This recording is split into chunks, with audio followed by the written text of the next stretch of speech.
Here we go. It's session 3, 29th of April. Okay, this is obviously the wrong date. It's supposed to be the, I'll get that corrected. Okay, and is there problems from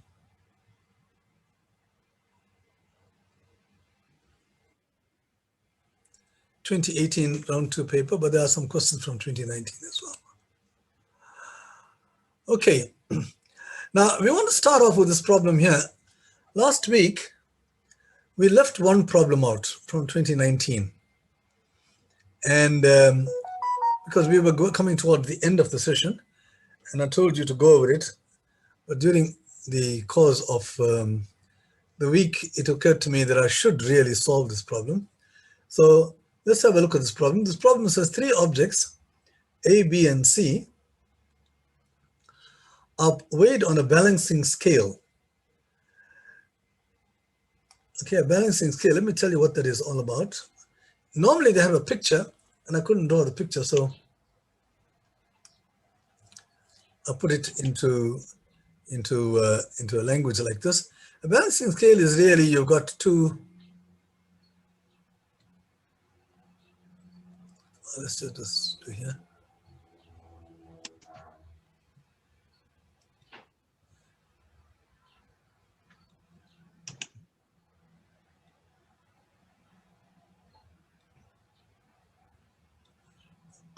Okay, this is a kind of crude picture of what a balancing scale should look like. You've got a scale here. If you put 2 weights which are equal, it will balance. But if you put a heavier one on the right-hand side, this will go down. The same with this. So these objects are placed on the balancing scale, and the pictures showed that you got 4 of object A and 2 of objects B on one side, and on the other side, you would have had 3 of the other object. All right, and that is why I say 4A plus 2B equals 3C. But usually it's all expressed in the form of pictures. All right, now the question is, I put them into equations, right? Because from the balancing scale, you can see, okay, you need to have 4 of one and 2 of the other to balance it with 3C. So you got these equations. So essentially, you've got 2 equations and 3 unknowns, A, B, and C. And the problem is to find 3A plus C as something times B, where n is some number. Right, now, ordinarily you will have no idea what to do here. You wouldn't know where to start. But a little bit of thinking, a little bit of logic will tell you that what I need to do is to find A in terms of B.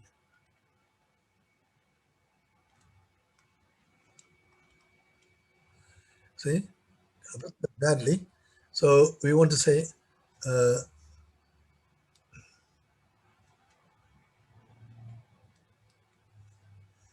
you want to say A and C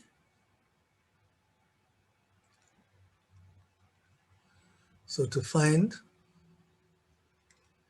A and C in terms of B.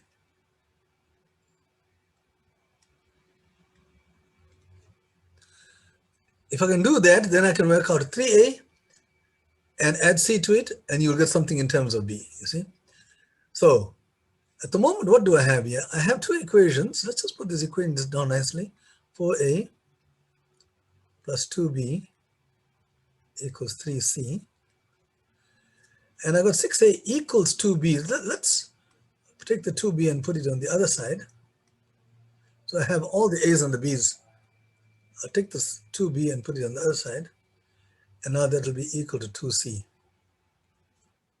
Right, so now you got A and B on one side and C on the other side. Now from here, you can see straight away, I'm going to do what is natural. If I add these, the B's disappear. So I add these 2 equations, because 2B minus 2B will give you 0. 4a plus 6a is 10a, I'm adding, plus 0 equals 5c. See, the b's get eliminated, right? All right, so this gives you an equation, but we need to find a in terms of b. At the moment now, I don't have that. I have, in fact, I have, from here you can get c is equal to 2a. I don't have a in terms of b, but I got some equation involving a and c. All right. So let's put that c here. In this equation here, let's put c equal to 3a, or 2a at least. So the c's will go away. So let's go back and put 4a plus 2b. I can write c in terms of a. You see, I've divided by 5, by the way. That's how I got c equals 2a. So now I got c in terms of, you say the c is in terms of a. So I can replace the c in this equation by 2a, 3 times 2a, and you get 6a. Now the c's have gone, and then you only got a's and b's left. So let's get all the a's on one side, 2b on this side, and put all the a's on the other side. With 6a minus 4a, it goes to the other side.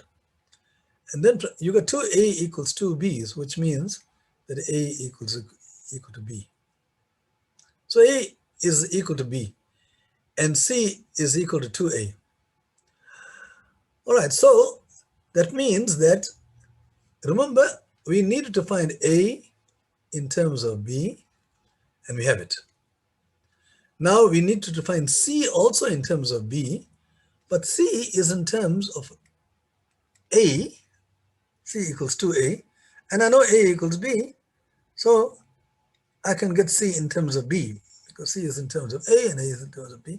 So now you got both a and b, a and c in terms of b, and we can now answer the question. The question is to find 3a plus c. Now we've got a in terms of b, so a is equal to b. Oh, I'm sorry, 3b. So I'll replace a by b, and I'll replace c by 2b. Okay, and there you have it. 3b plus 2b is equal to 5b. So I got 3a plus c is equal to 5b. There it is. 3a plus c is equal to 5b. And that immediately tells you that n is equal to 5. So you have to think about the question, and the key step is you need to find a in terms of b and c in terms of b. Once you got that, then the answer becomes very quickly obtained, as you can see here. Right? So that was the goal in the first part, and that is where we were directing our attention towards. All right, so let's take the next question.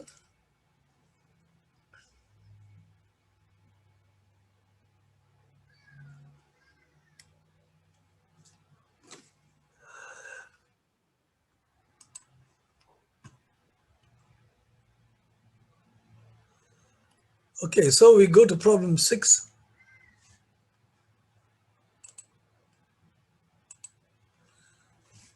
All right, so we go to problem 6. Now we go to 18. We now go into 2018. I did one last problem in 2019, which I didn't do last week. So I finished 2020 and 2019. Now we're going to go into 2018, and you can see I'm not doing everything. I'm just selecting some problems which are a little bit more challenging. And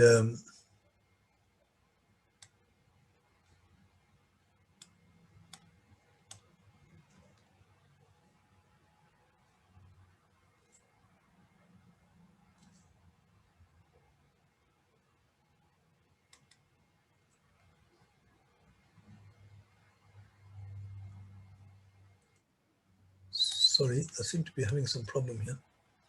Just hold on.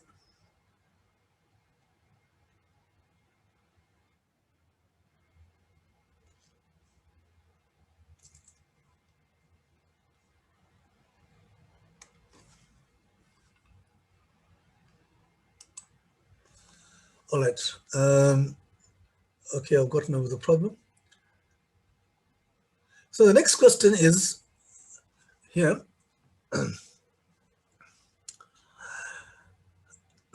The diagram shows a kite, ABCD. What is the size of ABC? Of course, we're referring to angle ABC in degrees.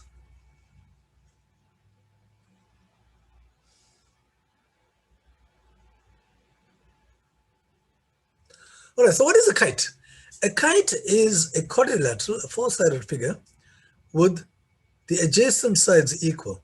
These two are equal, they're adjacent next to each other, and the other pair of sides are also adjacent, they are equal. So these two are equal, these two are equal. They are not necessarily equal to each other. These are not necessarily equal, so I've got a double stroke here. So what is the size of angle ABC? Well, there are different ways of doing this. The one way is simply to join BD.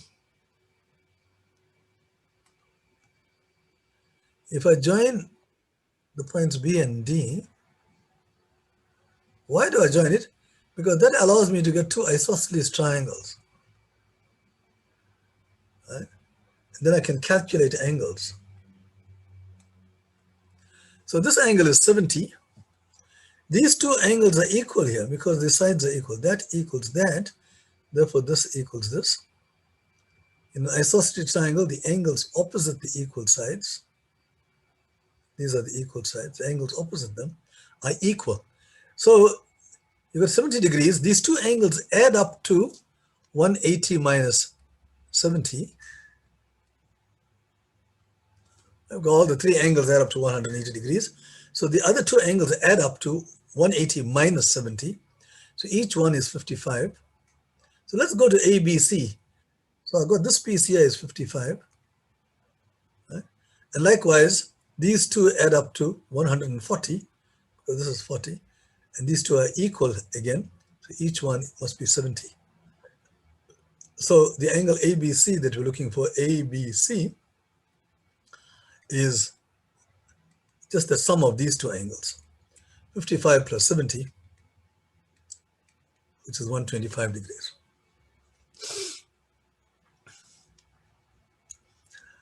Okay, there is another way of solving this problem where you use the fact that the opposite angles of a kite are equal. You see these angles here? These are actually equal. You can see why, because this is 55, 55. So the whole thing is always equal in a kite. So these angles are equal. Okay, and then, you know, the four angles now add up to 360 degrees. So this plus this is already 110. And the remaining two angles add up to 360 minus 110. The remaining two angles. And that, if you look at it, you'll see it's 36 minus 11 is 25. So these two angles add up to 250 degrees, but they are equal. So each one of them, if they add up to 250, so each one of them must be 125.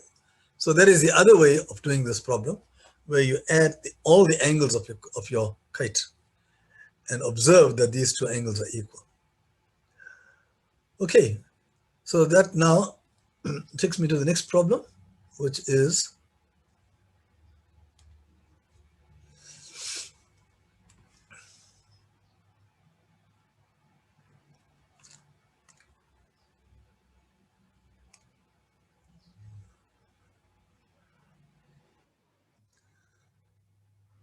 problem 7. We did problem 6, now we are going to do problem 7.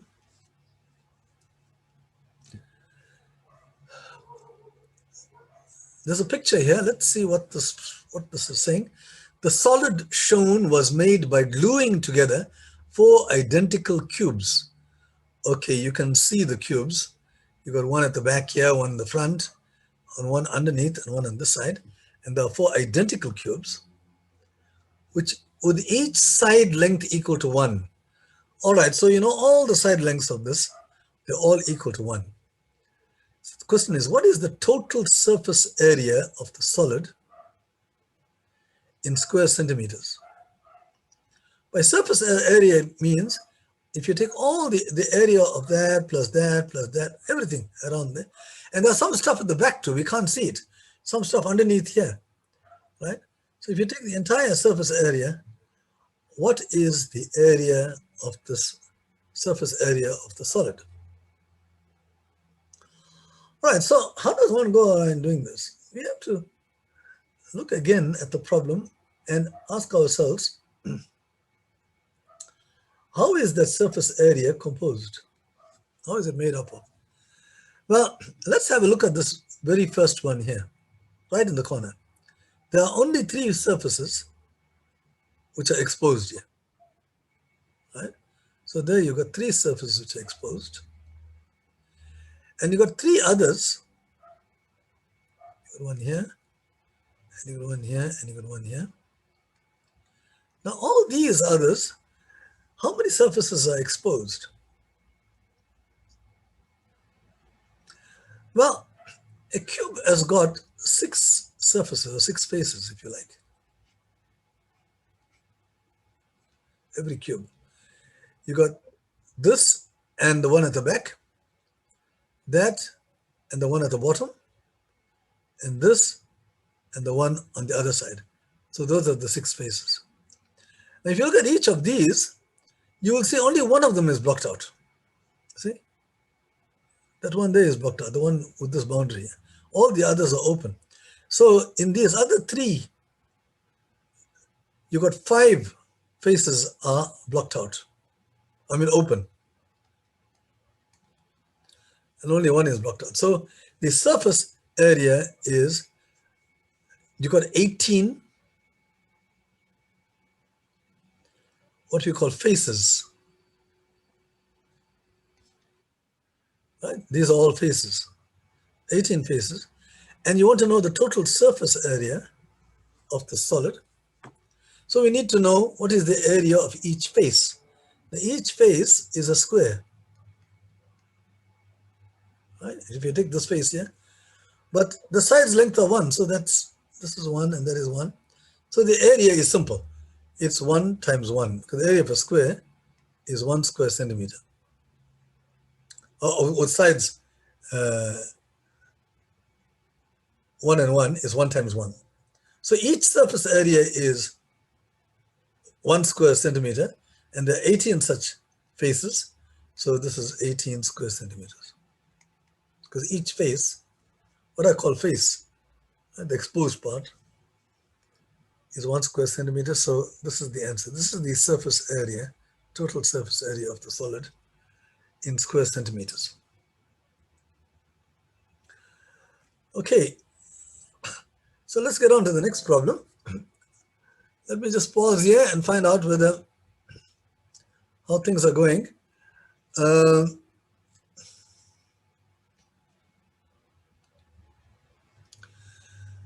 Okay, by show of hands, guys, the very first problem we did, we calculated 3a plus c, and we said n was 5. How many of you got n equals 5?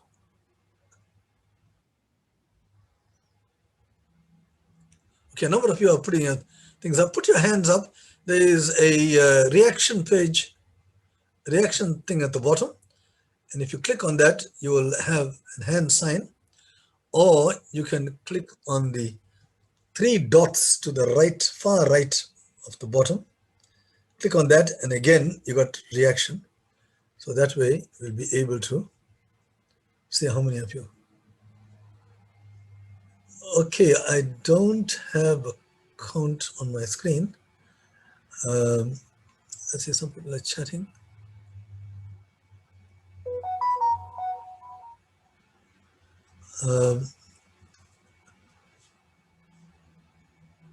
Okay, one student says he can't hear anything. David, David, are you still there? Yes, I'm here, Prof. Yeah, on the chat column, there is somebody who says he can't hear anything. If you can just assist him, please. I can't hear on his side, but I can hear you. It's only one. All right. Let me check. Okay. All right. Okay. Thank you very much for that. We want to go on to the next problem. But you're the only one who can receive the chat, Prof. Oh, okay. I'm not sure why. It's directed only to you. Oh, I see. Okay. Everybody else hears me. Um, okay. This person, I think you have to sort it out, my friend. I don't know. It's some problem that you have on your side. We cannot attend to it now. Okay. So there were 21 students who got that problem out. Okay. Let me get on to the next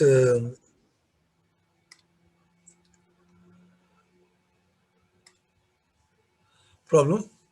Problem number.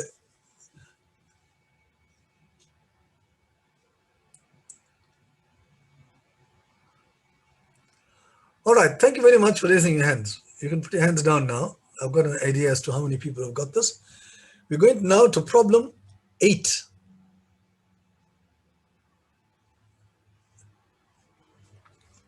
The problem says the sum of 4 consecutive numbers, whole numbers, is 2018. Find the smallest of these numbers. All right. Now, one of the ways of doing this is using symbols. We can use symbols to write down these 4 consecutive numbers. But whenever we use symbols, we try to use as few symbols as possible. See?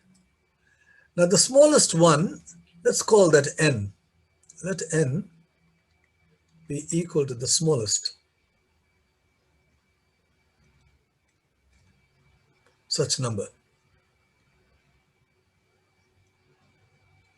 Now these numbers are consecutive. So the other numbers are, well, n is there, and the next one is the smallest. The next one will be n plus 1. They're consecutive, they're next to each other. The next one will be n plus 2, and the next one will be n plus 3. See, each one is one more than the previous one. So these are the 4 numbers. And you've got only one unknown, namely n. But now it says that the sum of these 4 numbers, if you add these 4,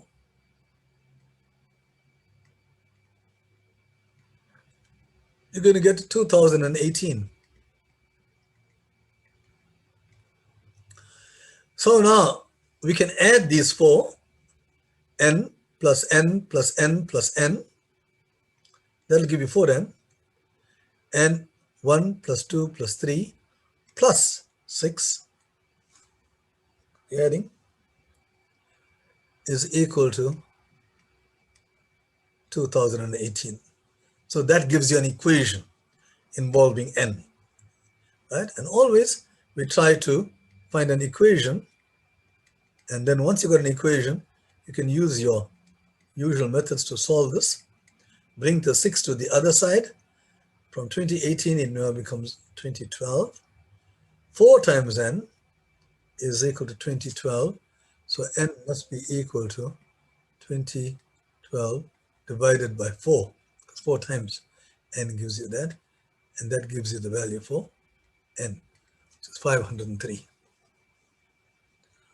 Okay. So that's the solution to problem number 8 in of the 2018 paper.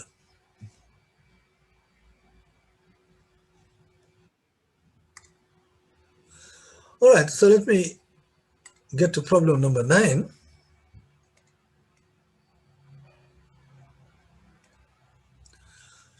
Okay, so there we have it. We got problem number 9. Right. This problem says in the expression wx to the power of y minus z, the values of w, x, y, and z are 2, 0, 1, and 8. Okay, so there are 4 symbols here, right? X, Y, Z, and W. And the values of these numbers are 2, 0, 1, and 8, but not necessarily in that order. So you can have like W equal to 8, and X equal to 0, and Y equal to 1, and Z equals 2. So you can make these, give them separate values, but those values must be coming from here, 2, 0, 1, 8. And the question now is, what is the maximum possible value of this thing? What is the largest possible value this can have? You can put any numbers here, W, X, Y, and Z, but you must choose them from here. What is the maximum value that you can have? Right, a little bit of thought now. This is a non-routine problem. No textbook will give you an answer to this. So they say you have to use your common sense. If you want to get this thing as large as possible, the thing that makes anything very large is the index. You know, if you got 2 to the power of 10, it's already quite a big number. Or to take 2 to the 20, it's a very big number. Although this is only 20, but this is, it's that number there. It's a very large number. Now, if you take 2 to the power of 40, then that's squared. So if you want to make it as large as possible, you must make the exponent as large as possible. So you put the 8 into the exponent. So you have W, X, and then I'm going to put an 8 here and put minus Z. Right. Now, if I'm subtracting this Z and I want to make this as large as possible, then I must make this as small as possible, the Z, right? Because you want to subtract it. So to make this thing large, you subtract nothing. But if you subtract anything positive, it becomes smaller. So you make Z to be very small, and the smallest of those 4 numbers is 0. All right? So in place of Z, I'm going to put 0.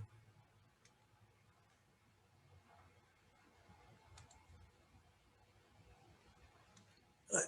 So now that leaves W and X. Well, that gives you 2 and 1. Those are the ones which are left. And obviously, you can't put 1 to the 8 because that's not large at all. It just remains at 1. It has to be 2 to the 8. And that's your X. And the last one that is left there is 1. So that's 1 times 2 to the power of 8. Remember, this is multiplication. Right? So 1 multiplied by 2 to the 8. If you want, we can put a bracket around that. And now you calculate this. And when you work it out, you get 2 to the 8 is 256. Times 1 is 256. You subtract 0 from it. Nothing changes. So the answer is 256. And that's the largest possible value that you can have for this expression. Okay, by show of hands again, guys. Let me see how many of you got 256. Don't be shy. But really, I can't see your names now, so I can just got numbers. So there's quite a large number of people who got this. Okay, but it could be much more because I've got 95 people participating. So we've got less than half who worked this thing out. All right, but I hope you understand the logic here. It's a logical problem, and you have to ask yourself, I want to make this as large as possible, and what is the best way to do it? Sir? Sir? Yes, L? I just wanted to ask, if we got the answer 2 to the power of 8, is that technically still correct, or? No. You see, in your answer sheet, you must write down a number, I think between 1 and 1,000 or something like that, right? Okay. So the answers, I think, are all whole numbers. I've forgotten, but I do think the answers are all whole numbers. So you must write down the actual number, the 2-digit or 3-digit or the 1-digit number in that lot, okay? Okay, thank you, sir. Right. Okay, the next question is question 10.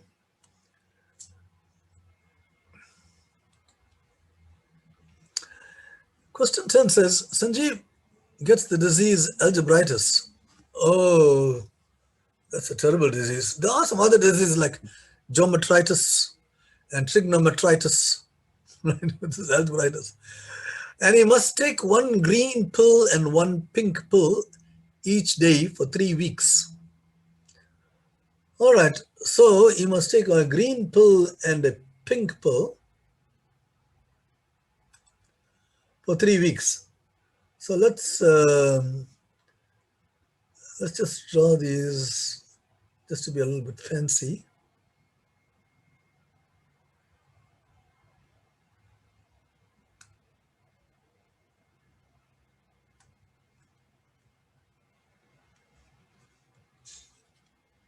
Oh, what happened here? Okay.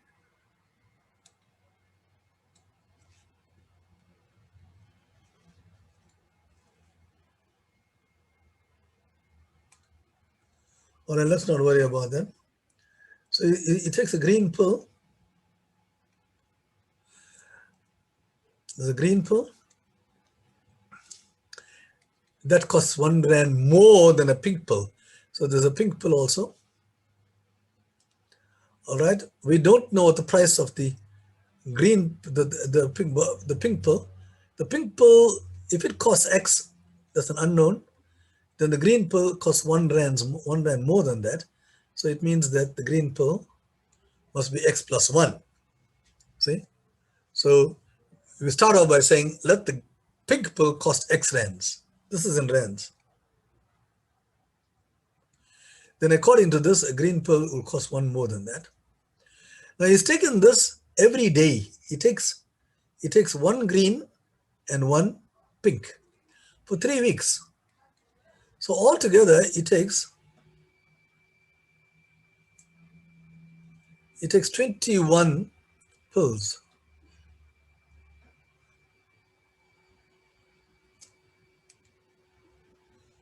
What is going on here? Right, okay. So for 3 weeks, he takes 21 green and 21 pink, because he takes one pink. Right, so he takes 21 green pills, each costs X plus 1 rands, and he takes 21 pink pills, each cost X rands. And they tell you, you are told that the pills cost 21 altogether. So we can calculate the total amount, the cost of it, because you got 21 green, each one costs X plus 1. So the total cost of the green pills is 21 times the cost of each pill. And likewise, the 21 pink pills, and each one costs X rands. So altogether, the pink pills cost that. And we are told that he actually spends 21 rands for 3 weeks. Okay, now you can actually solve this problem, but you have to divide. You can divide by 21 right throughout, but you have to be a little bit careful. When I divide this by 21, I have X plus 1. When I divide this by 21, I get X. But when you divide this by 21, you don't get 11, you get 101. 21 goes in one time, there's a 0 here. So there's your equation in X, and we can solve. 2X plus 1 is 101. Oh, we can make 2X. Bring all the X's to one side. So you get 2X equal to 101 minus 1, which is 100. So X must be 50. X is 50. And the question, go back to the question, how many rands does a green pill cost? The green pill costs X plus 1. So X is 50. So the cost of the green pill must be 51 rands. So that's the solution to that problem. So the starting point is, let the price of the pink pill be X. I've chosen that to be X because I know this is 1 more than that. So I can write that price down immediately. And after that, you look at the question and take the information to create an equation. And once you got an equation, you can solve for it.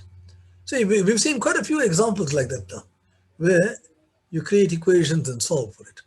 And that's what this is all about. This problem solving, invariably, it's for you to create some equations and try to solve for them. So let's get on to problem number 11 now. Problem 11 says, how many two-digit odd numbers can be used or can be made using the digits 1, 2, 3, 4, 5, 6, 7, 8 if each digit is used only once in a given number? Let me read that again. The question is, how many two-digit odd numbers can be made using digits taken from here, and each digit can be used only once in a given number? I'm going to create two-digit numbers. So what I will do is draw a box with two digits. Okay. I'm going to put my two-digit number inside here. And I want to know how many can I put. Well, let's start again. These are my two-digit numbers. They are odd numbers. Okay, if they are odd, now in these boxes, we have done this before. I want to know in how many ways can I fill this box? Okay, I can put 1. It must be odd, right? An odd number, the last digit must be odd. Okay, so I'm looking at the last digit. This could be 1 or 3 or 5 or 7. These are the odd numbers. So the numbers in the units can only be these. And there are 4 ways in which that thing can be filled. All right. And for each choice of this, if I choose 5, for instance, as my odd ending, the 4 possible odd endings, I choose 5, then how many ways can I choose the first digit? Well, you can choose it from any one of these. The only thing is they tell you is odd, but they do tell you that each digit can be used only once. So once I've chosen 5, I'm not allowed to choose that again. So the 5 disappears, and I can put 1, 2, 3, 4, 5, 6, 7. I can put 7 possibilities here, right? 15, 25, 35, 45, and so on. So there are 7 possibilities for the first digit. So for each choice of the second digit, I have 7 choices for the first digit. So we've seen this thing before. I can put 7 here at least. And these numbers could be any number but the one that we have put in here. Not allowed to repeat it. So the number of numbers you can create is 7 times 4, which is 28.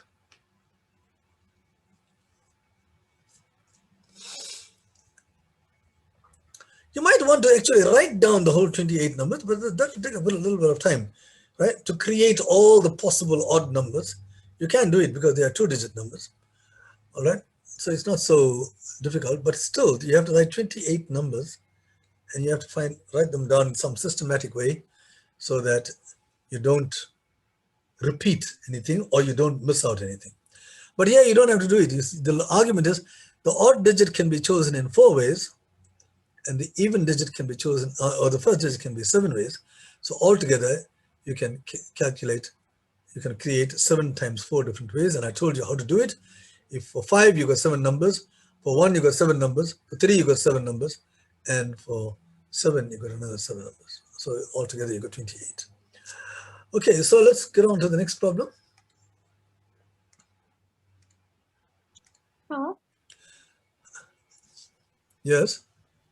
Could you have not said it like in another way where you say, since 8 can go with all the other numbers, since there are only 7 other numbers that 8 can go with, you'll say it like 7 plus 6 plus 5 plus 4 plus 3 plus 2 plus 1. Oh, I see.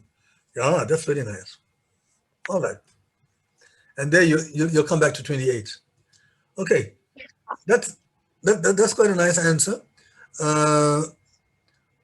I'm not going to discuss that one, but she says with each of those odd digits, you can choose 7 ways and then 6 and so on. All right, thanks for that. The next problem is problem number 12. Problem number 12. So the 6 angles of 2 different triangles are listed from the largest to the smallest.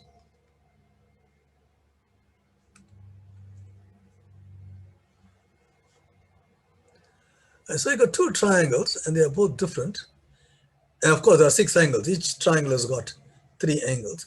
Let's just draw the triangle so that we have some idea as to what's being asked here. You can draw a triangle.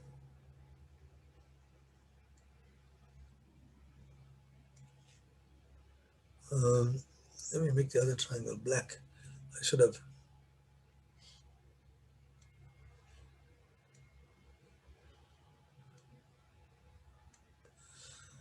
Okay, so there are 6 angles here, 6 angles here. Only 4 of these angles are given. 120, 80, 65, and 37. And they ask you, what is the last angle on the list? It looks as if it's impossible. These numbers, there's no pattern in this. You got 120 and you're taking off 40, and then you're just taking out 65 here, and there's no pattern. So what is the 6th number in the set? All right. So the way to do this, you have to logically work it out. Well, let's look at the triangle which has got 120.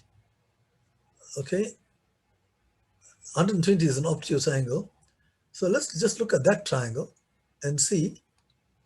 Well, I did draw an obtuse angle here. So let's put this 120 degrees here. Right. So you've got 120 degrees here. Okay, you got 2 other angles, and they both add up to 60. They both add up to 60, which means that you can't have 80 and 65 in this triangle, because the sum of the 2 angles is 60. So how could you have 80 and 65 in this triangle? It's not possible. So 80 and 65 are in the other triangle. You see? So I'll repeat that. 120 is in one of the triangles. These 2 angles are both less than 60 because this is 120. Right? So you can't have 80 in this triangle and you can't have 65 in this triangle. They must be in this triangle. All right, so let's see now. You already got 2 angles here. So what is the third one? 80 plus 65 is 145. So that's 35. So the third angle is this, in this triangle. Okay. So but you got a 37. Okay, we got all the angles sorted out in this triangle. But there's another angle at 37 which is sticking around here. So that has to be in this triangle because we've filled that one up. So 37 will have to be in this triangle. And now these 2 angles add up to 60 here. We said this earlier on. So this has to be 23. So it says here that they are listed from the largest to the smallest. So the last angle will be the smallest angle because you're listing it so that they're in descending order. So what is the smallest number from all these 6? And if you look at them, you'll see the answer is 23.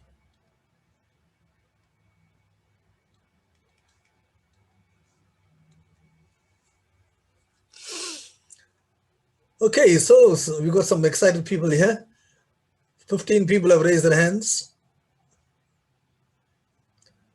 Okay, the number is increasing fast. Wow. Let me see if we can reach more than 50%. At the moment, it's less than 50%. Oh, it just be past 50%. Okay, so that's good. This is a kind of a logical problem. A number of you were able to get that the last angle is 23 degrees. Well done.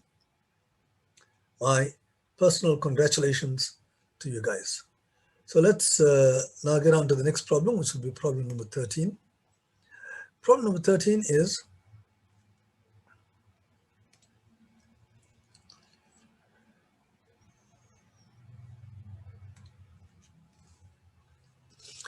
problem 13 says that the vertices of a 3, 4, 5 right angle triangle ABC. There's your triangle ABC. It's a 3, 4, 5 triangle. What does that mean? It means the sides are 3, 4, and 5. So it looks as if it looks as if this is 90 degrees. So let me, not 90 degrees. I'm looking for the smallest, which is 3, and that one looks a little bit smaller than that. But now when you go 3, 4, 5, you will notice this is a well-known triple, right? Because 3 squared plus 4 squared is 5 squared. 9 plus 16. So as far as this triangle is concerned, you've got this squared plus this squared equals that squared. And that means that this angle here is a right angle triangle. That angle is 90 degrees. So that's the first, or they even say it's a right angle triangle. All right, they gave it away. Now these three, the vertices, there are 3 vertices, A, B, and C. They are the centers of 3 circles. You can see A is the center of a circle,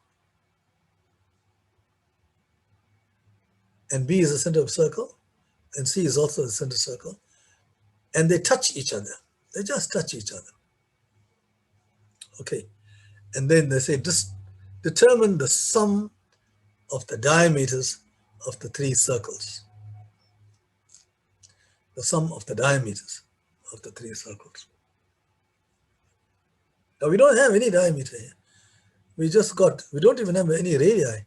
We got the distance between the centers only. So how does one go around doing this? So let me go to my whiteboard this time. I haven't gone to my whiteboard at all.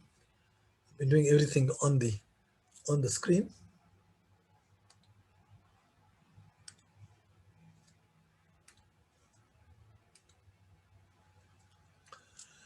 Okay, so I'm going to draw those things. I'm going to draw those 3 circles again.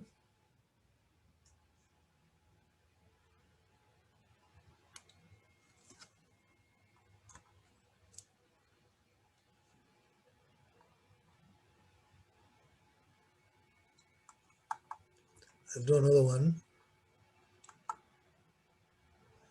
Okay, I want to make these 2 touch.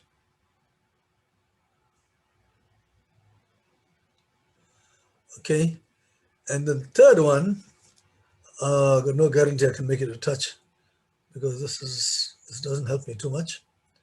Let's just draw.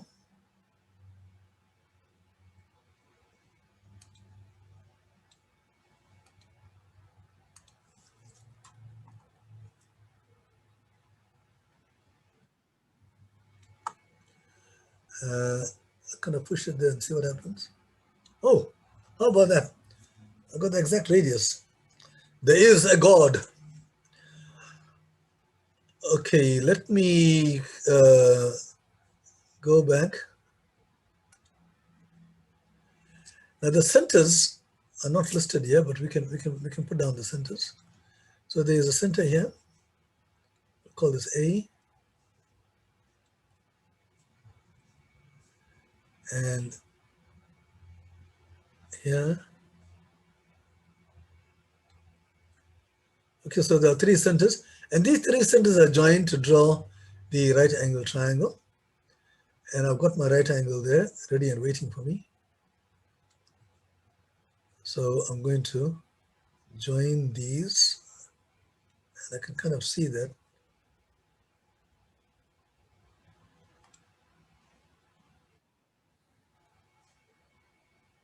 That kind of looks like a right angle.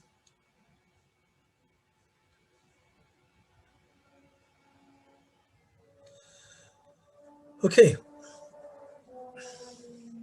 Now, the problem here is to find the sum of the diameters. All right. The problem is to find the sum of the diameters. Let me just go back to that problem.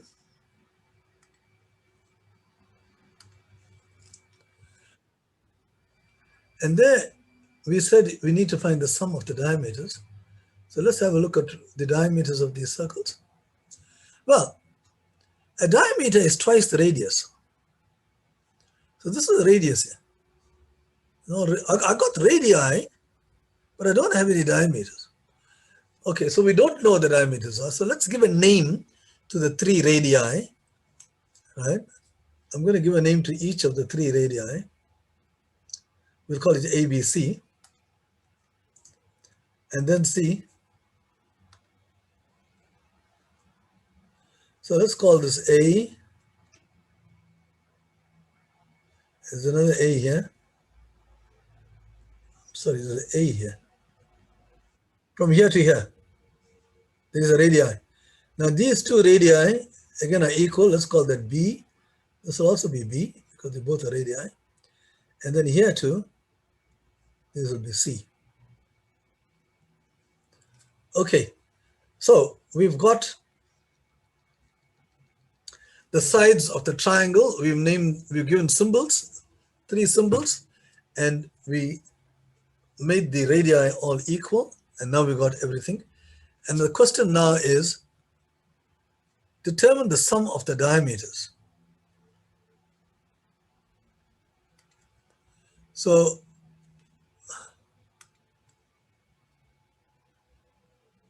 I know what the problem is. Okay, the sum of the diameters. Now, how do you find the diameter?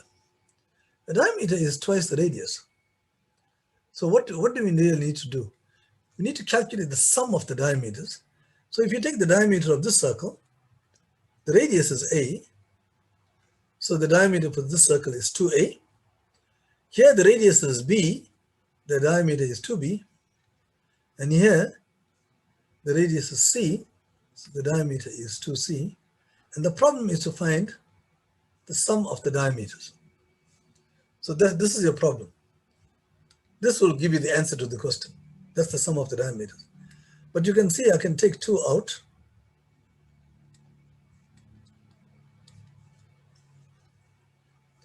So it's 2 into A plus B plus C. Okay.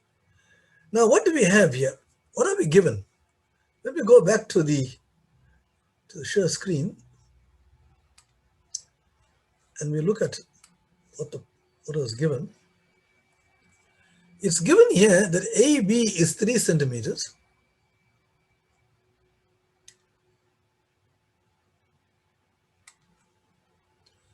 So the shortest side is 3 of the triangle. Then you got 4 and you got 5. So we know 3 sides. There are 3, 4, and 5. So can't we get some equations? Let's see now. If we go to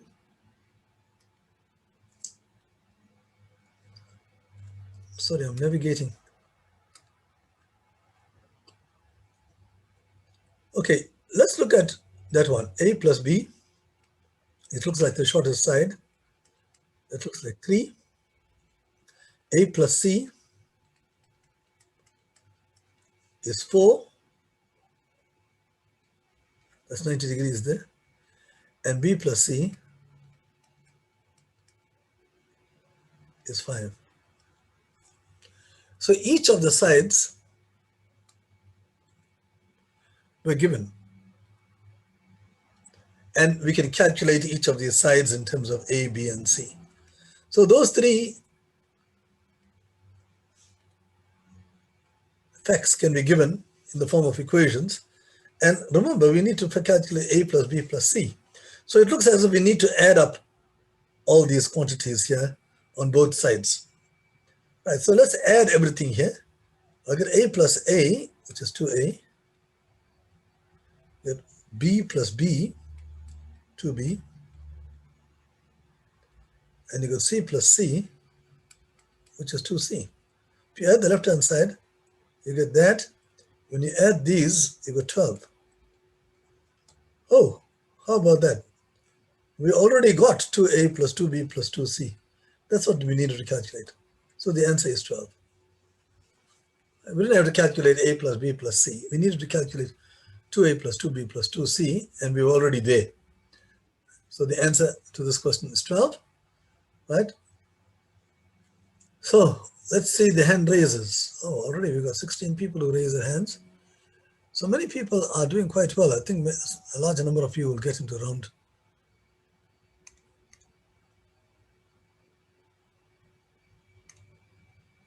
around 3, which will be very encouraging. But let's see. Because as it goes on and on, it becomes more and more difficult. It becomes more and more challenging. Next problem. Skylar, it's a strange name, is sewing together a rectangular quilt. Let's draw this rectangular quilt.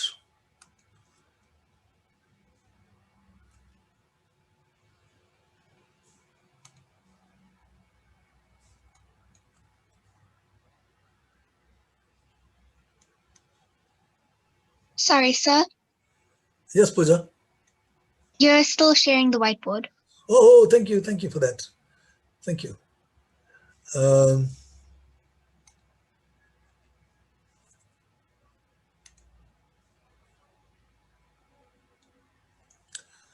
right, I guess you can see it now. The first sentence says Skylar is sewing together a rectangular quilt. So I'm going to draw this rectangular quilt before I proceed.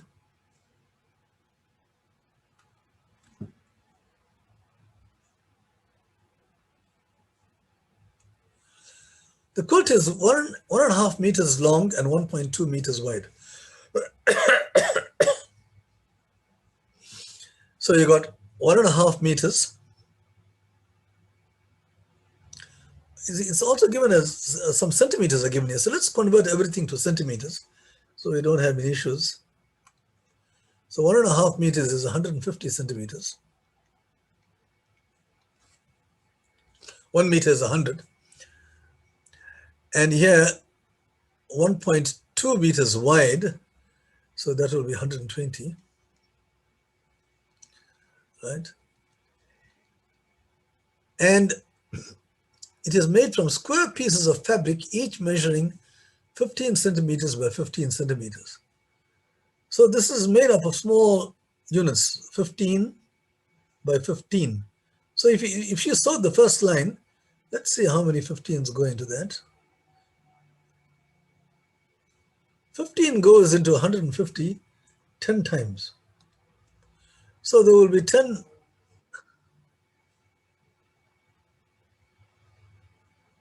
There are 10 little squares here.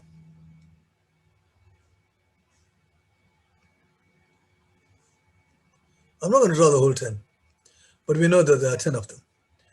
Right, likewise, let me just record that though, to just say that there are 10 squares.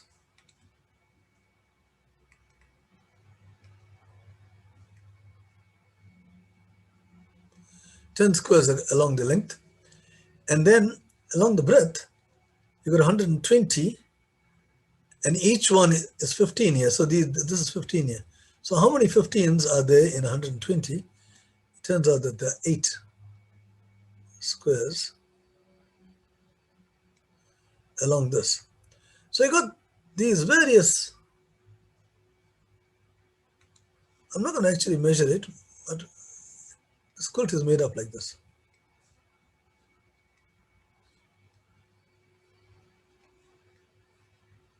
Right, it's not 15 by 8, but just imagine it is. And now the question is, she plans at every point where 4 squares meet. This is important. At every point where 4 squares meet, she plans to sew a button.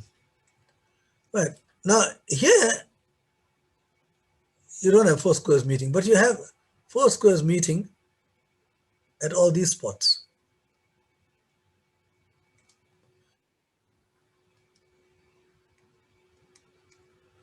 Okay, right, now don't count the number of dots here because I'm not putting 10 squares here, and I'm not putting 8 squares.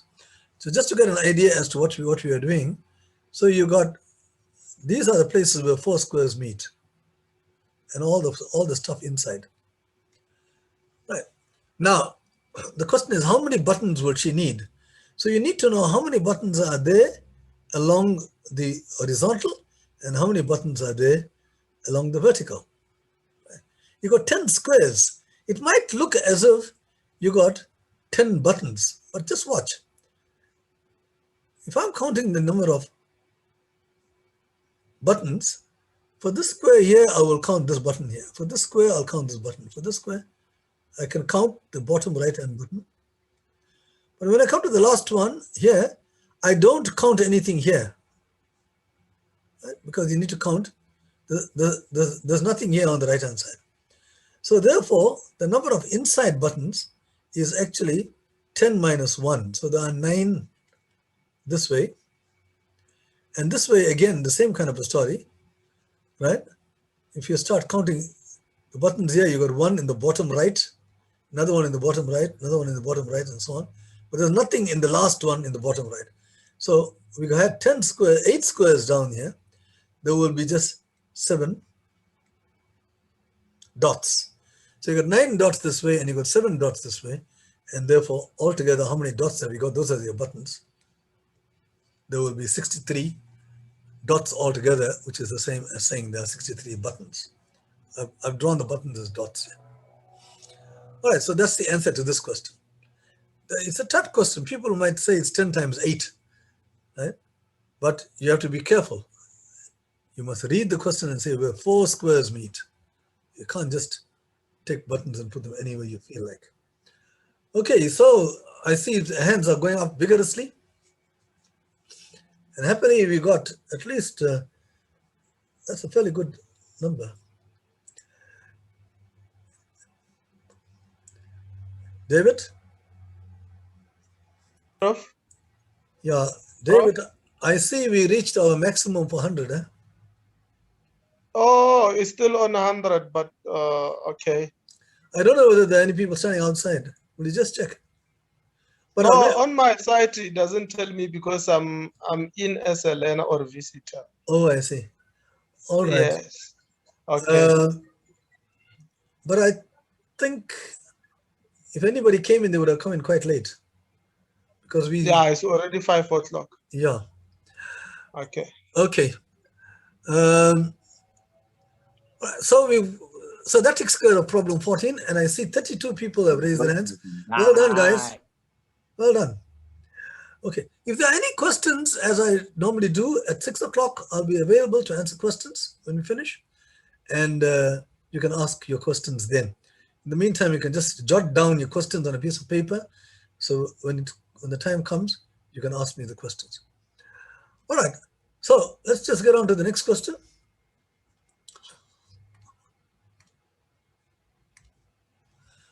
Okay, now we've gone on to problem number 15. Problem number 15 says that in the sum below, ABC plus BCC are 3-digit numbers. Oh, ABC and BCC are 3-digit numbers.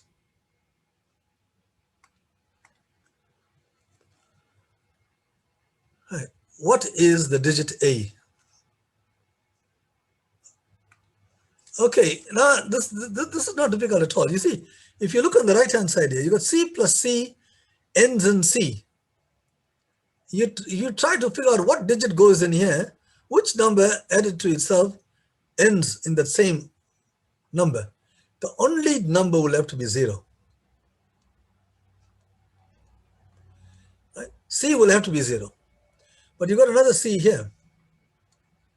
All right, so there's a C here. Now you've got C plus C is 0, nothing's carried. But B plus B, when you add B and B to itself, land in 0. Okay, there's only two ways of doing that. You can have 0 and 0, but you're not allowed to put 0 because we've already used up C or 0. So the other way is where you have to have 5s here. Two numbers, when you add them up, they land in 0. The number has to be 5 and you are carrying 1. So you're carrying 1. But now the B comes in here as well. So the B is here. The B was 5, which you calculated. So this has to be 5. You carried 1, and these two numbers are the same. So 1 plus A is 5. So the only way you can do that is A has to be 2. Right? 1 plus 2A, if you like, is 5. So A has to be 2. So that tells you the answer to the question. The question is A equals 2. All right, let's see now all the enthusiastic people who want to tell me that you got the answer A equals 2 say, wow, a large number, 45, 49. All right, so I think you guys are pretty good in solving these. You can get some very difficult problems. This is called an alphametric, I think, or alphametric. Alpha is alphabet, and I suppose metric, or metric, I'm not sure, and numbers, because you've got alphabets and numbers. So let's get on to the next problem.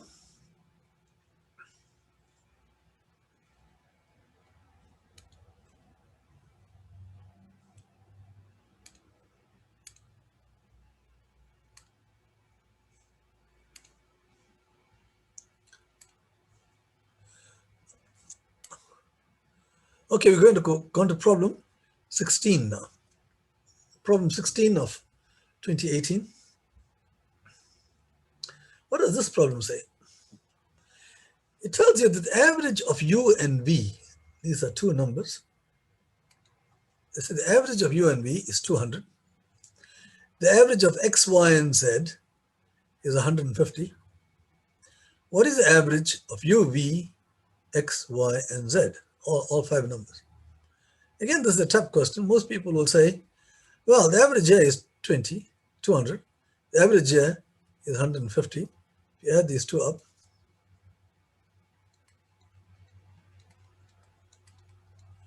then you have to work out the average of that. 2, you get 350 divided by 2,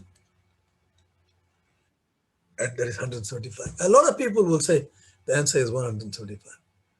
And sadly, they'll be wrong. Now let's see why. What do you mean by average? Average means that when I add U and V and divide by 2, that's the average. That's equal to 200. Okay, so that gives you an equation, namely U plus V equals 400. I'm going to get rid of the fraction. So the average of U and V is this.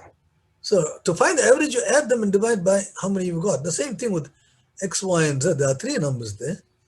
To find the average, you'll add all 3 and divide by 3. That's how you calculate the average.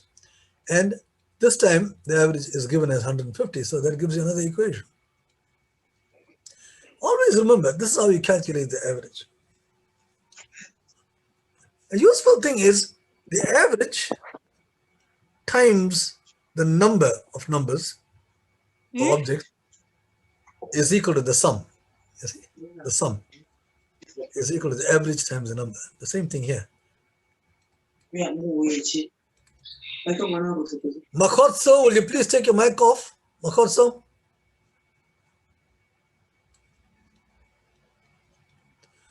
So when you do this, X plus Y plus Z divided by 3 is 150. So it means that X plus Y plus Z must have been 450. And now, how do you determine the average of U, V, X, Y, and Z? Now you've got 5 numbers. So you'll add the whole 5 numbers. That's how you find the average, but you have to divide by 5. And now here we have it. We already know this is 400. We calculated here, U plus V. And the X plus Y plus Z we calculated here. So you got 400 plus 450, which is 850. And you divide by 5, and the answer is 170. That's the answer. 850 divided by 5. The answer is not 175, it's actually 170. See? There we used exactly what you mean by the average. Oh, we have our enthusiastic people who are telling me they got it. Okay, so we got 30. We still got a very large number. I see many people are doing very, very well in this problem solving, right? So I would presume that the rest of you tried it, but you didn't get this answer. You didn't get 170. You probably got 175 and fell for the trap, right? But now you know that you can't do that. You have to interrogate, what do you mean by average? And then proceed from there. So let's get on to problem number 17. Problem number 17 says some numbers, when divided by 6, leave a remainder of 5.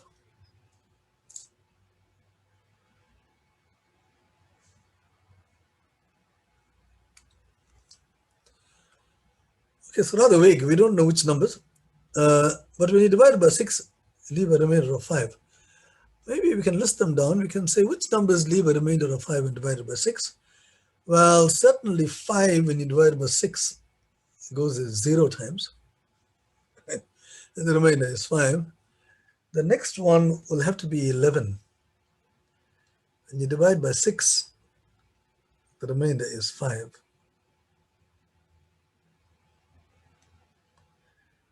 The next one is actually 17. So actually what you've got is 6 plus 5 here. And here you have the next multiple of 6 is 12. So you have 12 plus 5. And the next one is 23. Because you take 18 plus 5. Then you have 24 plus 5, 30 plus 5, and so on. So these are the numbers which leave a remainder of 5 when you divide by 6. We'll call it R5. Then you've got numbers which leave a remainder of 3 when you divide by 4. Remainder of 3 when you divide by 4. Okay, you can start with 3. The next one will be 7.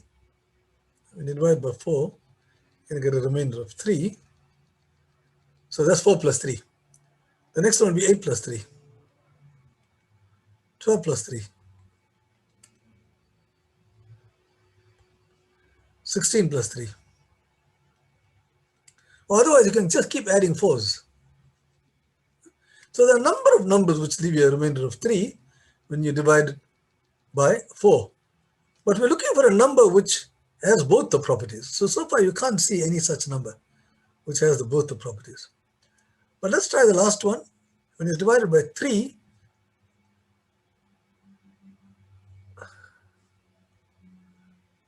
oh, I didn't look at this one here.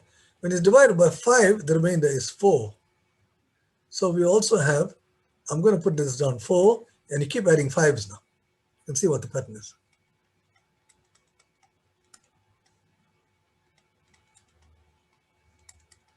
So you're looking for the numbers which are in all 3. See? Yes.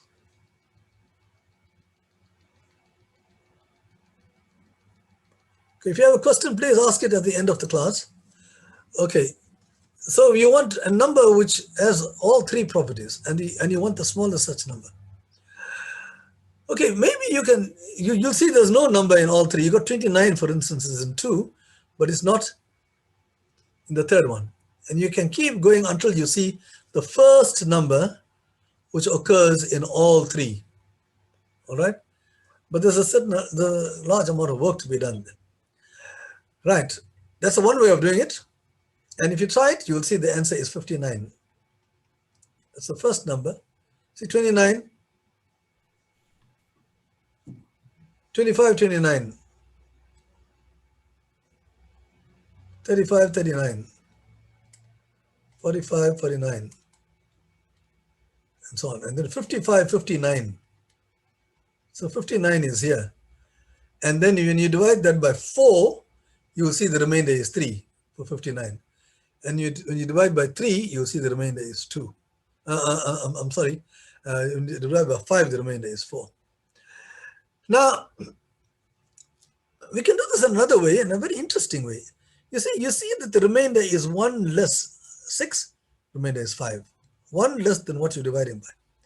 When you're dividing by 5, it's 1 less. And when you're dividing by 4, it's 1 less. Now maybe we can use that fact quite nicely. So what you will say is, let n be the smallest such number. Let's try to find.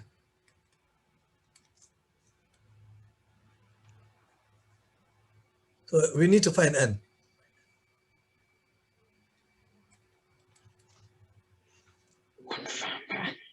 I'm using capital N. Now here's something very important. If it leaves a remainder of 5, then I divide by 6. Right? Caleb, please put your mic off. Henry, no. Please put your mic off. I'm going to take you off the class. If you put your mic off. So you can mute everyone. Jacob, please put your mic off. That is like.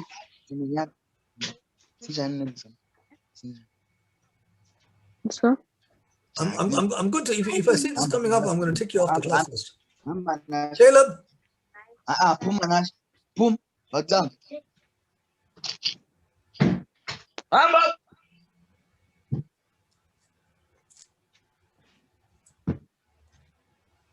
Okay.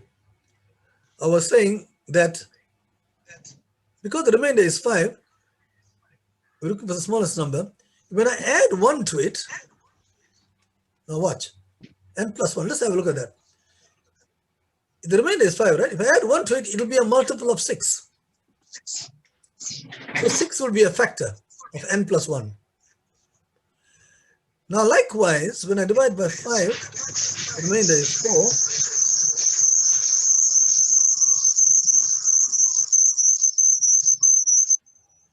4. Hey, what are you doing?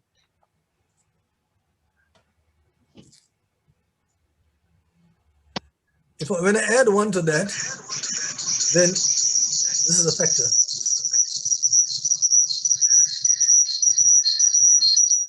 The same thing with 5.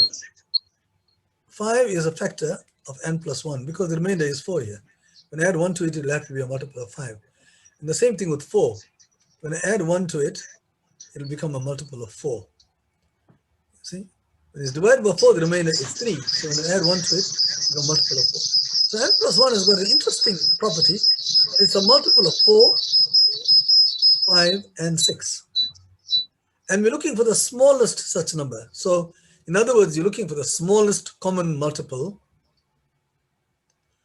of 4, 5, and 6.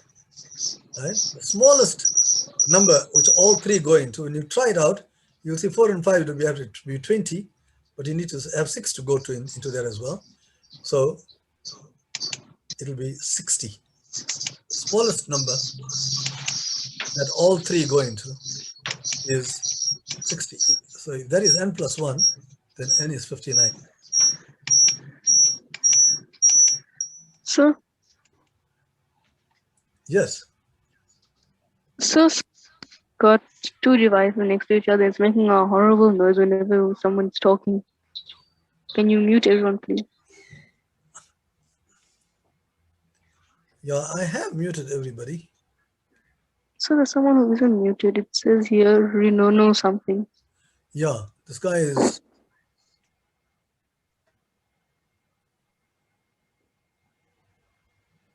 Okay, I'm going to put participant can chat with no one. Right. So even when I need, okay.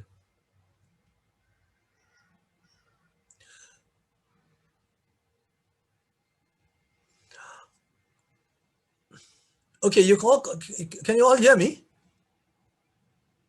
Can you hear me? Yes, sir. Right. Yes, sir. Okay, you can't talk to each other, and you can't talk to me. But when I want to, I will invite you. Those 2 people are very rude, and I think we might have to take them off the class. Caleb, and because I asked them many times, and we're going to delete their names off the class for bad behavior. I wouldn't hesitate to do that. I'm wasting my time here. Okay, let's go on to the next one. The answer is 59.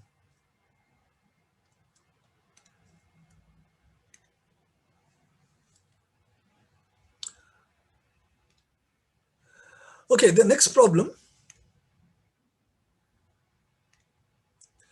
is number 18. This problem says the diagram shows 41 identical squares. Some of the squares have been shaded, as you can see. What is the least number of squares that still need to be shaded for the diagram to have a line of symmetry? Now, this is not an easy problem.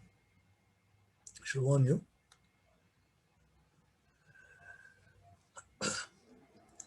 First, let's just talk about lines of symmetry.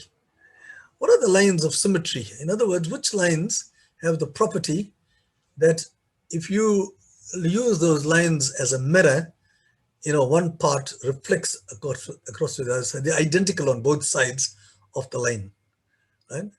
If you try that, you will see that there's one line here which is vertical.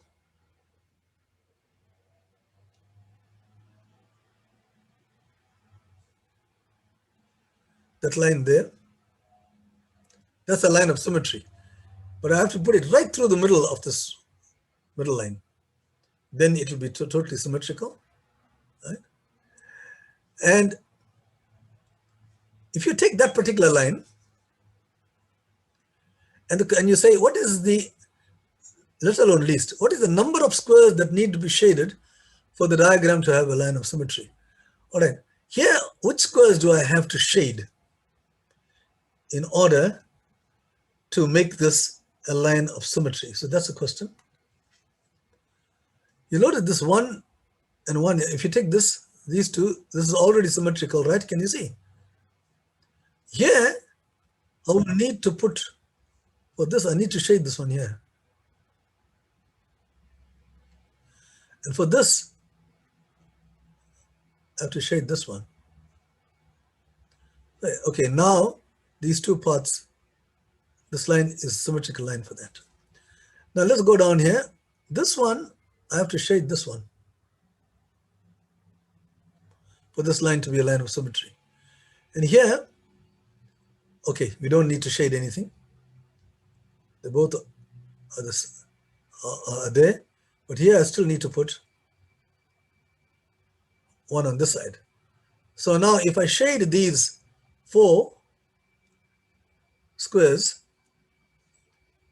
then this will be a line of symmetry. So you can shade 4 numbers to have a line of symmetry for this particular line. Right? Now, if I do the same for other lines of symmetry, now we have to find out which are the other lines of symmetry. So that's the next thing that we have to.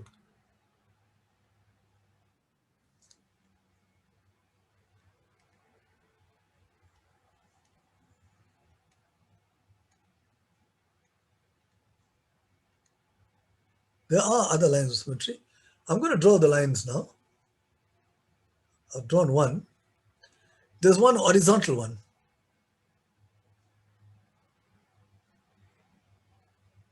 That one. And there are 2 other lines which are not easy to see. It'll have to go through the middle part here like this.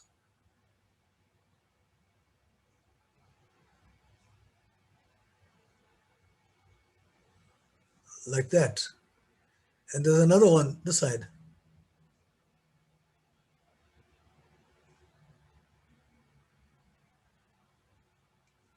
Like that. So there are actually 4 lines of symmetry. So as I said, it's so you have to shade 4 for this line, and for each one of them, you try to find out how many must you shade for that to be a line of symmetry, right? And then you have to look for that line which has got the least number of shades. And the answer to this, if you try it out, I told you how to do it now, you'll see that this line here needs only 3, right? You can check it out. This will be one of them.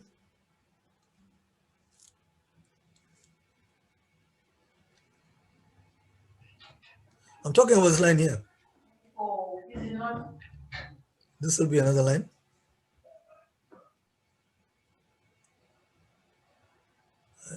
And then here you'll have another one here. Now this line here then becomes a line of symmetry. See? And there are only three things which needed to be shaded. Oh, this one is not there.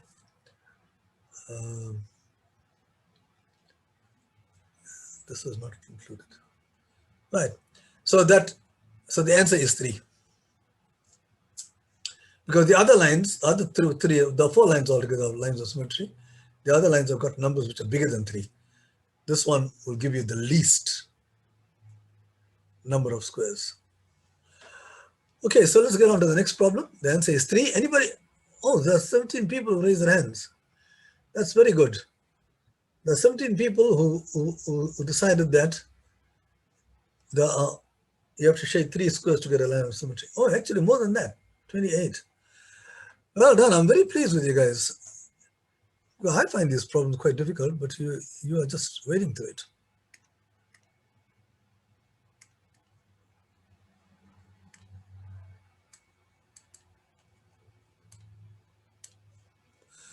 Okay, so the next problem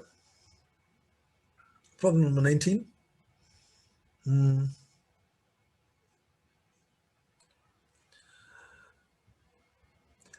This is the star x.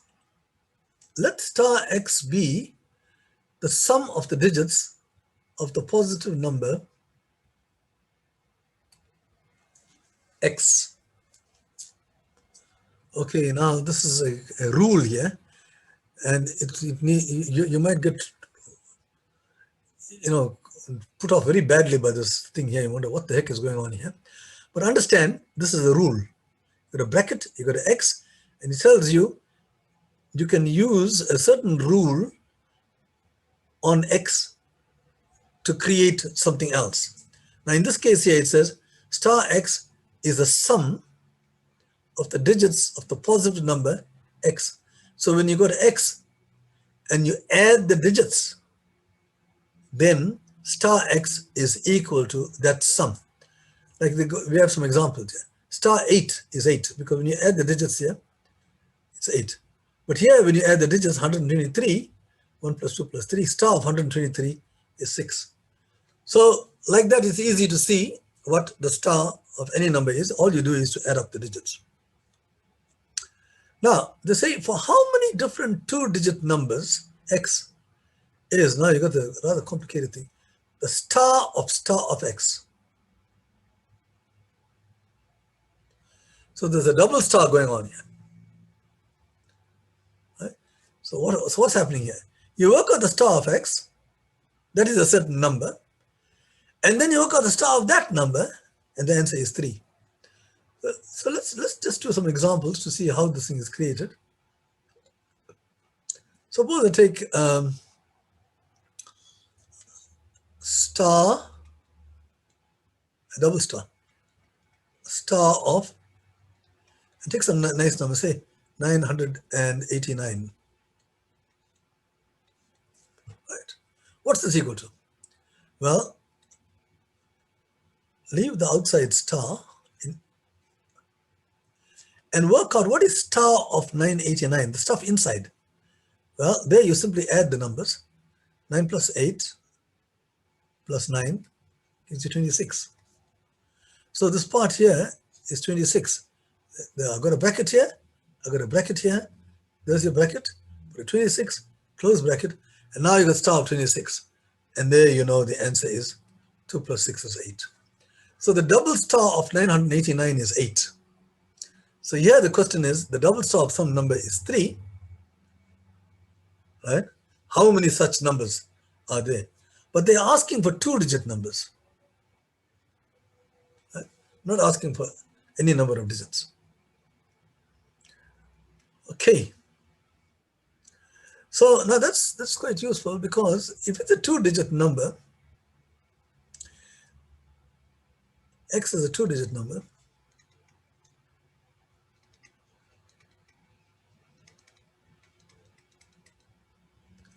So when you work on star of x, now you have to think, what's the largest possible value you can have for star of x? You're adding 2 digits. The largest possible value you can have is 99. That'll give you the largest sum. So the largest possible value for star x is 18. That's important to bear in mind. Right? For star x. Right. Now you got this. Also, you got star of x. Let's look at this. When you add the digits of this thing, when you add the digits of this, you're going to get 3. In other words, when I add the digits of this, I'm going to get 3. What are the numbers which give you 3 as a possible digit? Well, you can have 1, 1, 1. That gives you 3. You can have 1, 2. You can have 2, 1. Anything else? Those are the only ones which gives you, 0. or 3, 0 you can get. In fact, you can put a 0 at the end. You can put a 0 here, 120, 210. So you can put any number of zeros. But now we use the fact that star x is less than or equal to 18. So I can't put zeros here. If I put zeros, it becomes too big. So the only way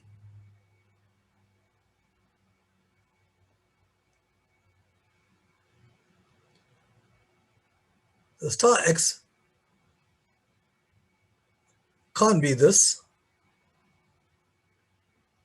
because that number is more than 18. It can't be this. So star x could only be one of these two. Right? So star x is equal to, Sir, yes. Oh, no. Yeah. yeah, 21 is bigger than 18. Oh, yeah.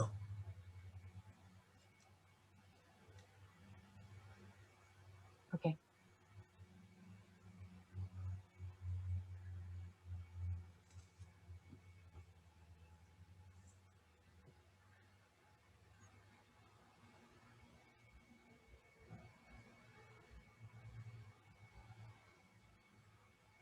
Oh, there was a 22 year as well. Sorry, I missed that one. Star x is 22, but even that is bigger than 18.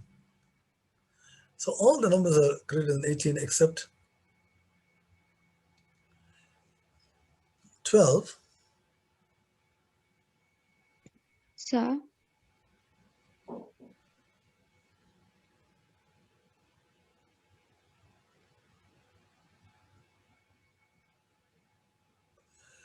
Sorry, let me let me just think about this thing again.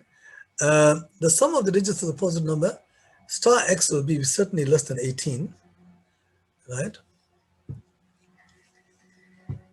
The star of this is 3.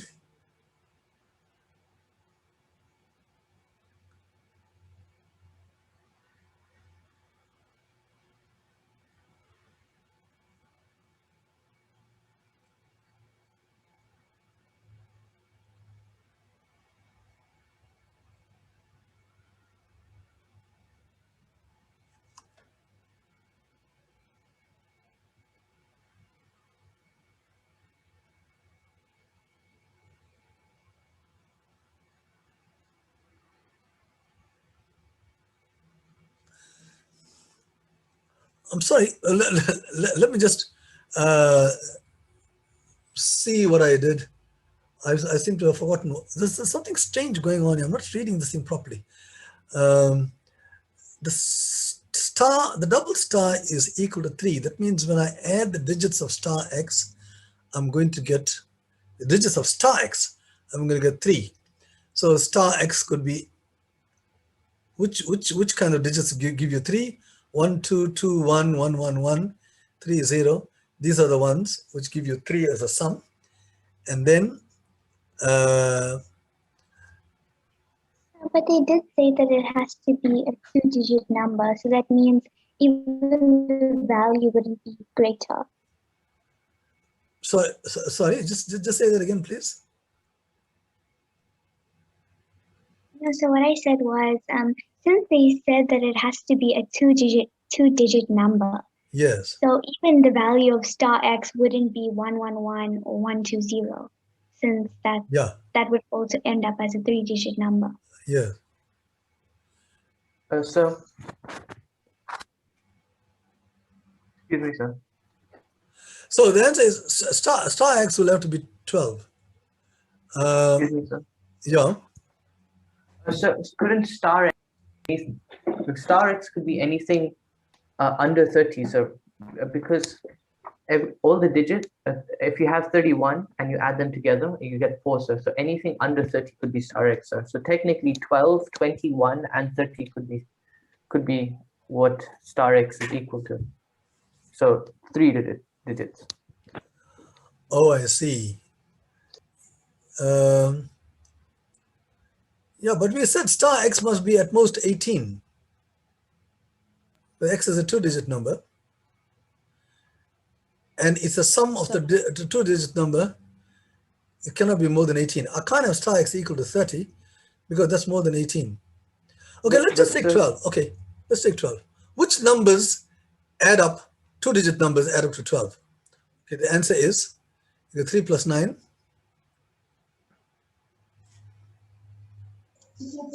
6 and 6. Okay, right. Let's start from 3 plus 9. 3, you can't have 2, right? It's a two-digit number, you can't have 2, 10. You have 3, 9, 4, 8, 5, 7, 6, 6, 7, 5, 8, 4, and 9, 3. Right. So star X could be, X could be any one of these. That star X is equal to 12 in all these cases. And that's the only possibility that we are allowed. So the answer is 7, because there are 7 numbers. The question is how many numbers, and I say it's 39, 48, 57, 66, 75, 84. Is that correct? So 93 is 39 and 48 is 84. 93? Well, 93 would be 39 and 48 would be 84. So wouldn't it be 60? No, 93 is not the same as 39. We want to know which two-digit numbers. So 93 and 39 are two different two-digit numbers. Okay? Sir, it could be 10. Sir, wouldn't it be number 10? Just hold on.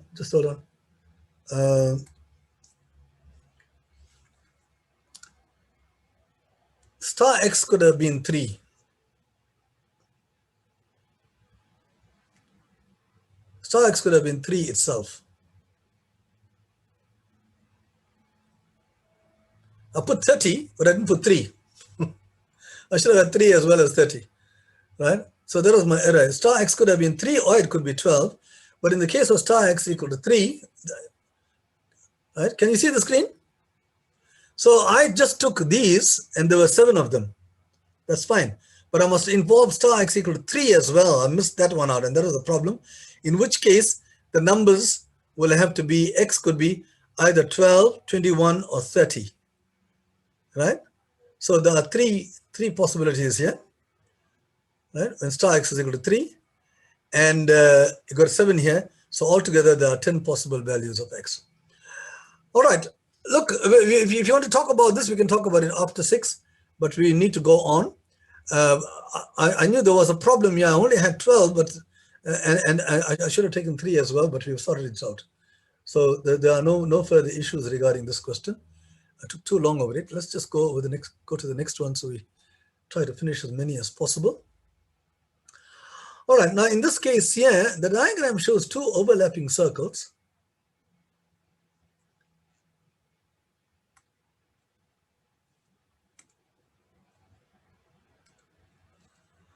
Okay, can you all see the screen? The diagram shows 2 overlapping circles. Yes, Prof. Okay, so that's the next problem. Yes, sir. Right. And it's what does it say? It says that the shaded area is 65.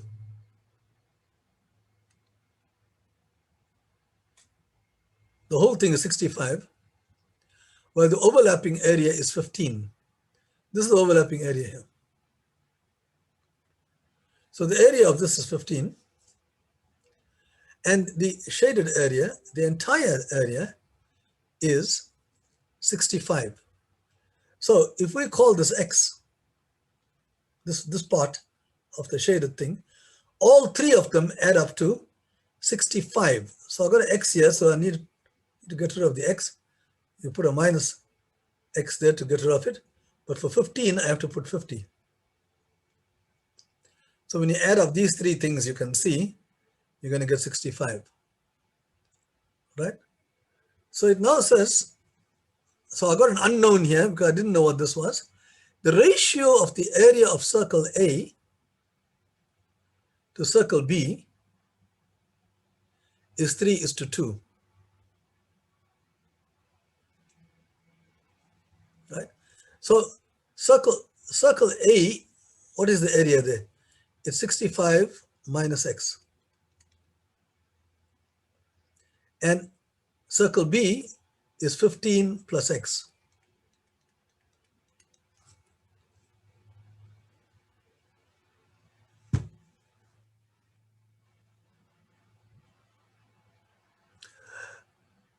And the ratio of these is 3:2. You can solve for X. Okay. But let me just tell you. Oh, okay, we'll do it. So you cross multiply 130 minus 2x equals 45 plus 3x. Bring the x to one side, and you got 5x is equal to 75, 85, x is 17. No, it's not.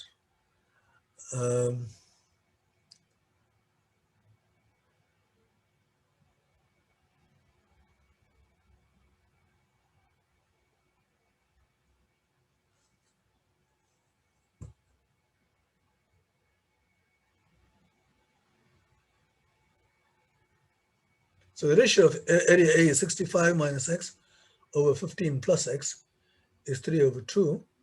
And all right, so if you work this thing out, what do you get? You get 5x is equal to 85, I think. So x is 17.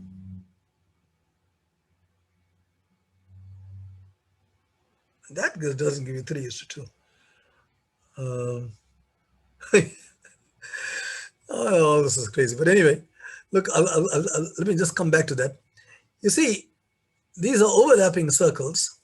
So when you add the two areas of A and B, when you add them together, right, you will see that 15 is counted twice, right? And the shaded area is 15, is 65. So the actual area of A and B, when you add the areas of A and B, right, you're going to get 80 because this 15 is repeated. See? This 15 is repeated in both of them. So the areas of A and B, if you separate them out, you're going to get 80. When you merge them together, you get 65. Okay. So now these are the areas here, which you're going to divide in the ratio 3:2. So when you divide 80 in the ratio 3:2, you can try this, right? One is 3/5 of 80, which is 48. And the other is 2/5 of 80, which is 32. So the question is, how many square meters is circle A larger than circle B? One is 48 and the other is 32. So the larger area will be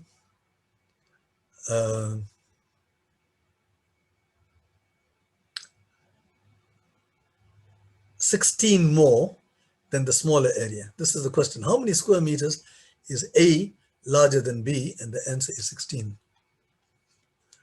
Now this process here also should give you the answer, because the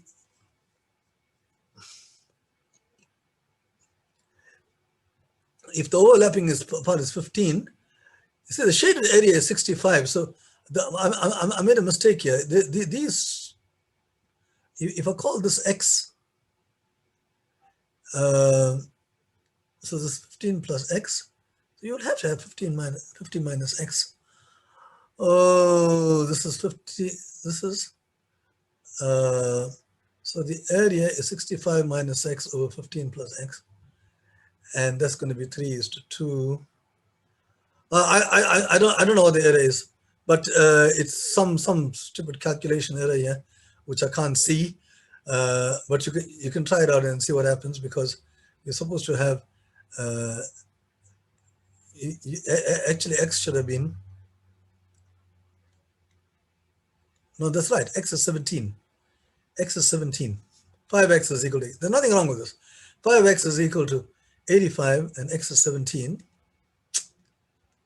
Now this part here is 50 minus X is 33. So the area of A is 48, 33 plus 15. And here the area of B is 15 plus 17, which is 32. You'll still get 48 and 32 if you do it like this, right? But if you use a simpler method, you say, well, I'm counting this thing twice. So if the whole area is 65, then if you separate them, I must add 15 to get the area of the sum, because that's counted twice. So A plus B is 80. Now that's intuitive. This is creative mathematics. And then you say, which two numbers, whose ratios are 3:2, add up to 80. So it's 48 plus 32 is 80. And the ratio of these is 3:2. 16 times 3, 16 times 2. Otherwise, 3/5 of 80 is 48 and 2/5 of it is 32. Okay, I'm sorry I'm taking so long over this, because there's nothing wrong with my calculations, but I'm just seeing errors in them, and there are no errors. Okay, so we've got that in two different ways. We solved that problem.